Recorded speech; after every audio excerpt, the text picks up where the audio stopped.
الحمد لله القائل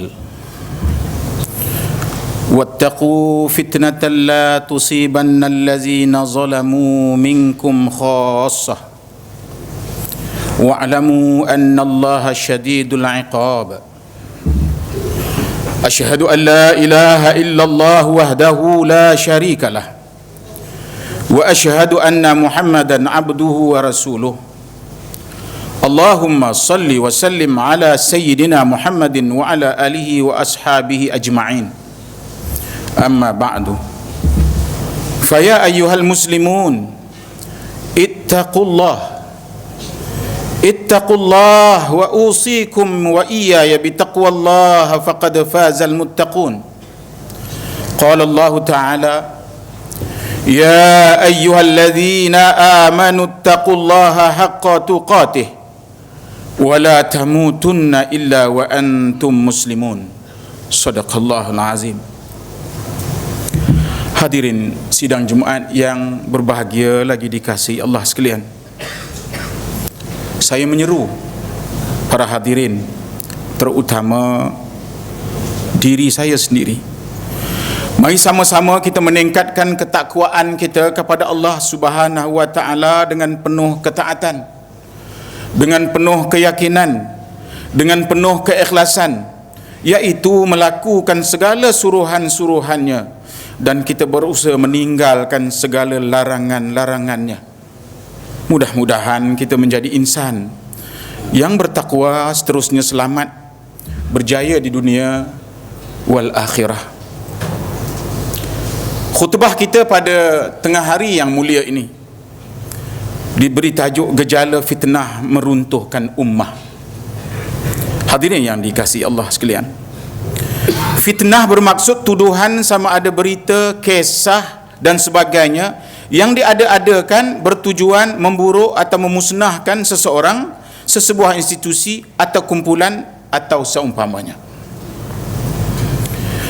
Dalam zaman serba moden dan era teknologi ini, fitnah dapat disebarkan sangat mudah, sama ada melalui siaran-siaran televisyen atau radio, khidmat pesanan ringkas SMS, email, laman sesawang atau blog dan sebagainya. Penyebaran berita fitnah tersebut berlaku dengan cepat, pantas, meluas, mudah diperolehi tanpa sebarang kewaspadaan untuk menyelidik maklumat-maklumat yang diterima, seterusnya tanpa teragak-agak disampaikan pula kepada yang lain. Hadirin yang dikasihi, sikap ini amat ditegah oleh Islam, kerana Islam menganjurkan umatnya agar sentiasa waspada kerana berita-berita yang sampai terutamanya melalui orang-orang yang digolongkan sebagai fasik, iaitu mereka yang tidak mempedulikan perintah Allah Subhanahu wa taala tanpa diselidiki terlebih dahulu sebelum disebarkan kepada yang lain. Firman Allah Subhanahu wa taala berbunyi, Ya ayyuhallazina amanu in ja'akum fasiqun binaba'in fatabayyanu an tusibu qauman bijahalatin fatusbihu ala ma fa'altum nadimin. Wahai orang-orang yang beriman, wahai orang-orang yang percaya kepada aku, kata Allah, jika datang, ini arahannya, jika datang kepada kamu seorang fasik membawa sesuatu berita, maka selidikilah kebenarannya, supaya kamu tidak menimpakan sesuatu kaum dengan perkara yang tidak diingini dengan sebab kejahilan kamu mengenainya, sehingga menyebabkan kamu menyesali apa yang kamu telah lakukan. Oh, jelas benar, tidak payah kita tafsir-tafsirkan lagi. Maksudnya jelas. Zahir ayat sudah menyatakan bahawa wajib bagi setiap Muslim menghalusi segala berita yang diterima supaya tidak terbabit dalam kancah berita berunsur fitnah. Sebarang berita yang diterima terlebih dahulu perlu dipastikan kebenarannya. Itulah agama Allah yang kita anuti ini, hadirin yang dikasihi sekalian. Kebijaksanaan dan kewarasan fikiran amat penting digunakan bagi memastikan tidak terpedaya dengan berita berunsur fitnah. Budaya menabur fitnah adalah sesuatu yang amat keji dan amat dibenci oleh Islam. sehingga ianya dikategorikan sebagai dosa besar dalam Islam. Menabur fitnah dengan mengumpat dan sebagainya berlaku sama ada disedari atau tidak termasuk dalam sikap buruk. Apabila seseorang menyebut atau menceritakan keburukan seseorang, biarpun tanpa menyebut nama pelakunya, tetapi diketahui oleh orang yang mendengarnya, penyebar berita biasanya menyebut perkataan dengar khabarnya atau berita angin bertiup. Bagaimanapun, apabila berita tersebut disampaikan daripada seorang ke seorang, diulang-ulangkan, maklumat yang belum sahih itu seolah-olah sudah menjadi fakta dan berita benar. Antara ancaman dan dosa fitnah dan penabur fitnah yang disebutkan oleh Al-Quran dan As-Sunnah ialah, mari kita ulang kaji pengajian agama itu pada khutbah kali ini. Yang pertama, penabur fitnah dan pengumpat disifatkan sebagai sekeji-keji manusia. Hadis daripada Abdurrahman Al-Ghanmi radhiyallahu an bahawa Rasulullah sallallahu alaihi wasallam bersabda, "Syiraru ibadillahil masya'una bin namimah, al-mufarriquna bainal ahibbah, al-baghuna al-bura'al anat." Sekeji-keji manusia ialah mereka yang berjalan menabur fitnah, mereka yang melaga-lagakan di antara insan yang berkasih sayang, dan mereka yang mencari-cari kesalahan terhadap orang yang tidak bersalah. Itu yang pertama Islam melarang. Yang kedua, menabur fitnah dan mengumpat diumpamakan seperti memakan daging saudara seagama. Sesungguhnya manusia yang waras tidak sanggup memakan daging manusia, ini kan pula daging saudaranya sendiri yang sudah mati. Ini disebutkan oleh ayat Al-Hujurat ayat 12. Ya ayyuhallazina amanu jtanibu katsiran minadh-dhann inna ba'dadh-dhanni its wa la tajassasu wa la yaghtab ba'dukum ba'da ayuhibbu ahadukum an ya'kula lahma akhihi mayyitan fakarihtumuh wattaqullah innallaha tawwabur rahim. Wahai orang-orang yang beriman, Allah kata dalam bahasa lembutnya, Allah kata, wahai orang-orang yang percaya kepada aku, jauhilah kebanyakan daripada sangkaan, kerana sesungguhnya sebahagian daripada sangkaan itu, syakwa sangka itu berdosa. Janganlah kamu mengintip-intip dan mencari-cari kesalahan dan keaiban orang. Jangan setengah kamu mengumpat setengah yang lain. Adakah seseorang daripada kamu suka memakan daging saudaranya yang telah mati? Jika demikian keadaan mengumpat, maka sudah tentu kamu jijik kepadanya. Oleh itu, patuhilah larangan yang tersebut dan bertakwalah kamu kepada Allah. Sesungguhnya Allah Maha penerima taubat lagi Maha penyayang. Yang ketiga, penabur fitnah dan pengumpat disiksa di dalam kubur. Hadis daripada Ibnu Abbas radhiyallahu an bahawa Rasulullah sallallahu alaihi wasallam bersabda, innahuma la yu'azzabani wa ma yu'azzabani fi kabir amma ahaduhuma fakana la yastatiru minal baul wa amma al-akharu fakana yamshi bin namimah. Sesungguhnya mereka berdua diazab, dan tidaklah mereka berdua diazab disebabkan dosa-dosa besar yang mereka lakukan, tetapi disebabkan salah seorang mereka, pertama, tidak dapat mengetuskan air kencingnya, satu. Yang kedua, seorang lagi memecah belahkan masyarakat dengan berjalan menabur fitnah. Ini disebutkan oleh hadis Rasulullah sallallahu alaihi wasallam. Keempat, Nabi sallallahu alaihi wasallam menyebutkan bahawa penabur fitnah tidak masuk syurga. Hadisnya pendek daripada Huzaifah radhiyallahu, la yadkhulul jannata fattat, tidak masuk syurga orang yang suka menabur fitnah. Riwayat Imam Al-Bukhari. Hadirin yang dikasihi sekalian, selain ancaman dan dosa fitnah dan menabur fitnah, sebagaimana yang disebutkan oleh syarak, fitnah juga turut membawa keburukan dalam kehidupan bermasyarakat. Antaranya ialah, pertama, dosa pembuat dan penyebar fitnah disifatkan sebagai dosa sesama manusia.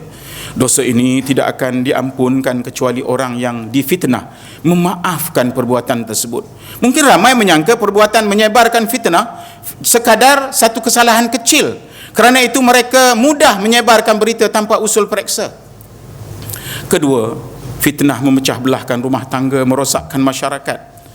Kerana fitnah hubungan adik-beradik, suami isteri, jiran tetangga dan sebagainya akan hancur dan membawa kepada permusuhan yang berkekalan.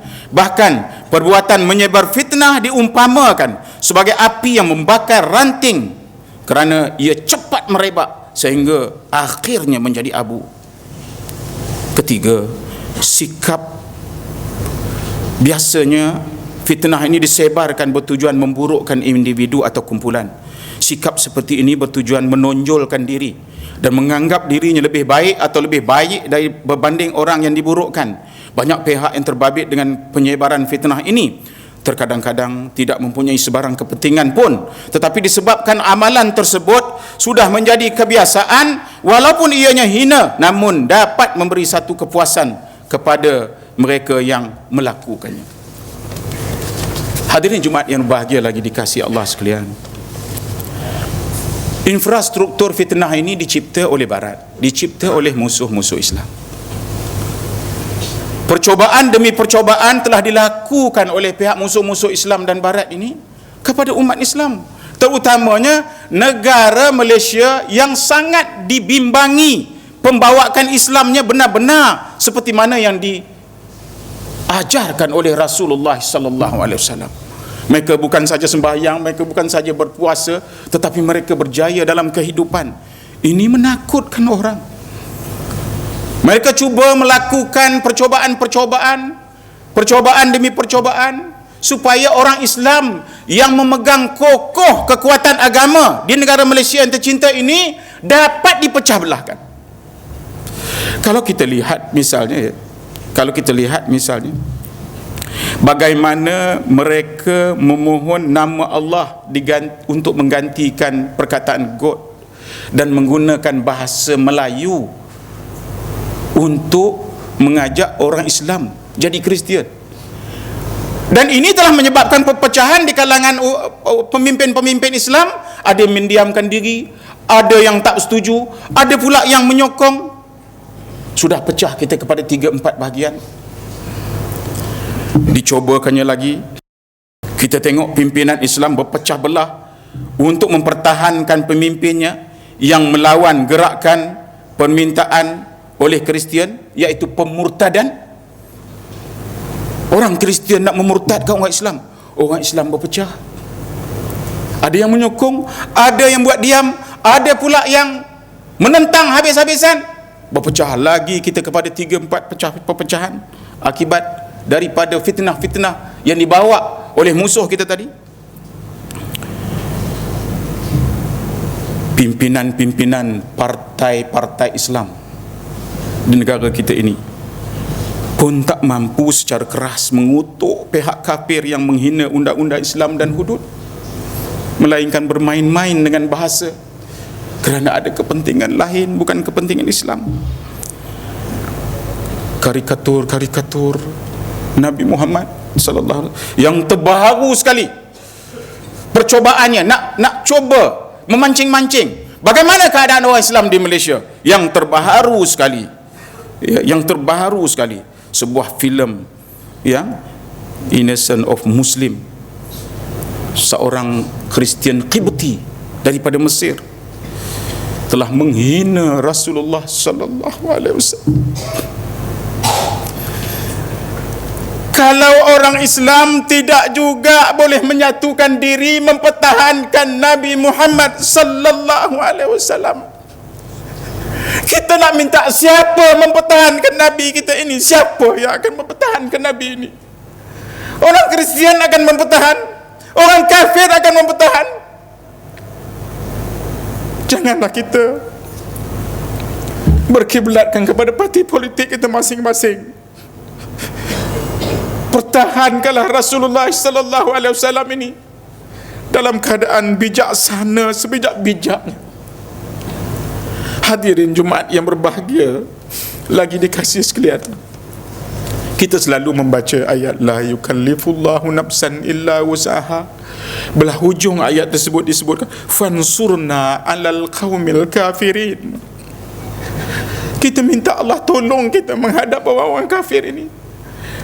Ayat ini, fansurna alal qaumil kafirin, menunjukkan bahawa dengan orang kafir ini kita tak boleh leka, tak boleh lalai, kerana dia melakukan strateginya setiap saat, setiap minit, setiap jam. Ada saja perkara yang dibuatnya. Sebab itu kita memohon pertolongan Allah. Fansurna alal qaumil kafirin. Hadirin Jumaat yang berbahagia lagi dikasihi Allah sekalian, mari sama-sama kita berdoa kepada Allah Subhanahu wa taala. Ya muqallibal qulub, wahai pemilik kepada qulub, hati-hati manusia ini, sabbit qulubana, tetapkanlah pendirian hati-hati umat Islam ini atas agama mereka.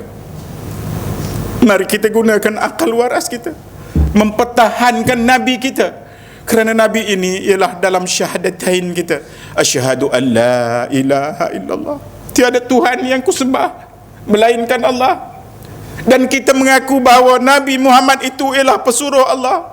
Sekarang dia diinjak-injak. Ada orang Islam yang diam, ada Islam yang betul-betul melawan, ada Islam yang hanya melihat, ada yang terasa tidak ada apa-apa kena-mengena dengan dia. Semoga Allah Subhanahu wa taala membuahkan sesuatu kepada hati orang Islam supaya bangkit dalam keadaan membetulkan keadaan ini, membetulkan keadaan ini dengan cara yang sangat berhikmah. A'udzubillahi minasyaitonir rajim. Wallazina yu'zunal mu'minina wal mu'minati bighairi maktasabu faqad ihtamalu buhtanan wa isman mubina. Sesiapa yang mengganggu serta menyakiti lelaki beriman dan wanita yang beriman dengan perkataan atau perbuatan yang tidak menepati kesalahan yang dilakukan oleh mereka, maka sesungguhnya mereka telah memikul kesalahan, menuduh secara dusta dan berbuat dosa yang amat nyata. Hari ini Nabi Muhammad sallallahu alaihi wasallam sedang difitnah. Bangkitlah wahai umat Islam, bangun, betulkan keadaan ini, kerana banyak lagi di luar sana mereka yang tak faham siapa Nabi Muhammad sallallahu alaihi wasallam. Walaupun Michael H. Hart meletakkan Muhammad sallallahu alaihi wasallam bin Abdullah itu sebagai pemimpin yang pertama daripada 100 orang dalam bukunya, tetapi ada banyak lagi orang tak faham. Marilah sama-sama kita menunaikan tanggungjawab kita. Barakallahu li wa lakum bil Qur'anil azim, wa nafa'ani wa iyyakum bima fihi minal ayati wa zikril hakim, wa taqabbala minni wa minkum tilawatah innahu huwas samiul alim. Aqulu qawli hadza wastaghfirullahal azim li wa lakum wa lisairil muslimin wal muslimat fastaghfiruhu innahu huwal ghafurur rahim.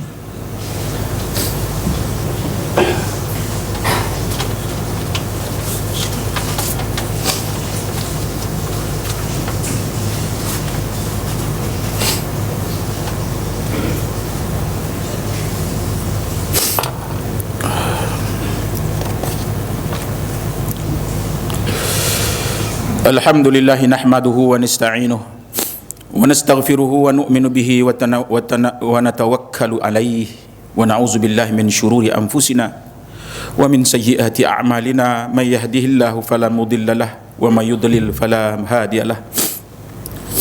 Asyhadu an la ilaha illallah wahdahu la syarika lah, lahul wahidul qahhar, wa asyhadu anna sayyidana Muhammadan abduhu wa rasuluh sayyidul khalaiq wal bashar.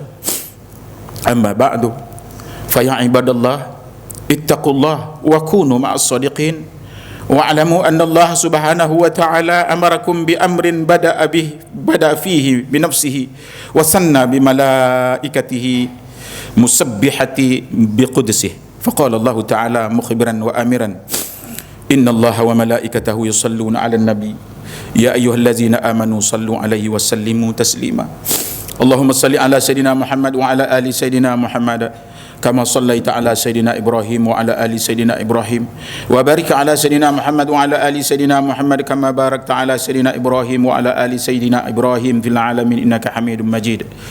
Wardallahumma anil arba'atil khulafa'ir rasyidin ساداتنا أبي بكر وعثمان وعلي بن أبي طالب وعن أزواج نبينا المطهرات وعن أهل بيته وقرابته وسائر الصحابة والتابعين ومن تبعهم بإحسان إلى يوم الدين وارض عنا برحمتك يا أرحم الراحمين.